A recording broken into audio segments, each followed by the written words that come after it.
I live in a town where everyone sleeps before 10 p.m. It's more than just a habit, it's tradition. Doors are locked, lights extinguished, and beds occupied as if it's a matter of survival. Even the stray dogs go silent, leaving the world eerily still. As a child, I'd ask my parents, why does everyone sleep so early? Their answer was always the same. That's just how it's always been. But I wasn't satisfied. Why had it always been this way? What made sleeping by 10 p.m. so important? My unease grew with age. The stillness of our nights felt wrong. Nobody ever stirred, not even for a drink of water or a trip to the bathroom. Once asleep, they were unreachable until dawn. I remember overhearing whispers among the adults. "He broke the rule," one of them said. Never woke up again. When they noticed me listening, the conversation ended abruptly, but their words stayed with me. What rule? What happened if you broke it? One night I decided to find out. That evening I followed my usual routine: dinner at 7, TV until 9, and then to bed, but I wasn't planning to sleep. I lay there with my eyes closed, waiting. At exactly 10 p.m., the world fell into complete silence, a silence so profound it felt alive. I waited until I was sure the town was asleep. Then, I opened my eyes. My heart raced as I sat up, every sound magnified in the oppressive quiet. Slowly, I crept to my bedroom door and cracked it open. The hallway was empty, the air heavy with stillness. I tiptoed to my parents' room. They were asleep, their faces peaceful and untroubled. I lingered for a moment watching them. But as I turned to leave, I felt it. A presence. It wasn't something I could see or hear, but I knew it was there. The air grew colder, pressing down on me like a weight. My skin prickled, and every instinct screamed at me to run.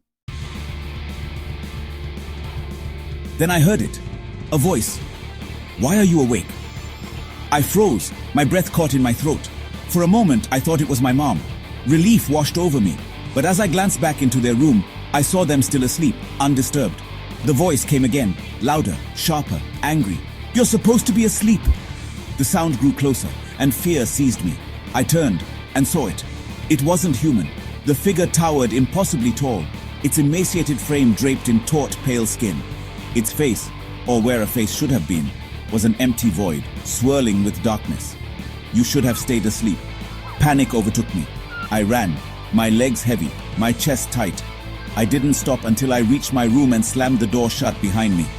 The knocking started immediately, loud, relentless, violent. The door shook with every blow as I pressed my weight against it, tears streaming down my face. Then, just as suddenly as it started, the knocking stopped. Silence.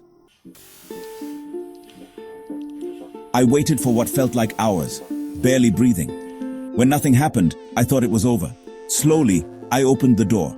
And that's when I realized something was wrong. The world outside was different. The air felt thick and suffocating. The walls of the house seemed warped, their colors dull and lifeless. My gaze landed on the clock on the wall, and my stomach sank. The hands weren't moving. It was 10 p.m., and it always would be. I've been here ever since. Days? Weeks? Years? I don't know. Time doesn't exist here. The town is empty now. No parents, no neighbors, no life.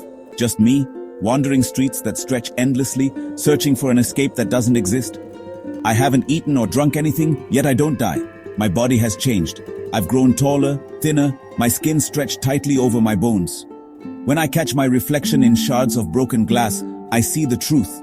My face is gone, replaced by a swirling void. I'm not human anymore. My memories of life before are slipping away, replaced by anger. At the town, at myself, at everything.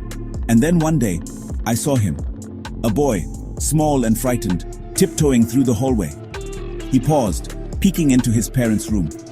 Rage bubbled inside me. The sight was too familiar. "Why are you awake?" The boy froze, staring at me, his fear mirroring my own from so long ago. And in that moment, I understood. I wasn't watching him. I was watching myself. I had broken the rule, and now I was the one who made sure no one else ever would. For more spooky stories, stay tuned to my channel and please follow, like, share, and subscribe.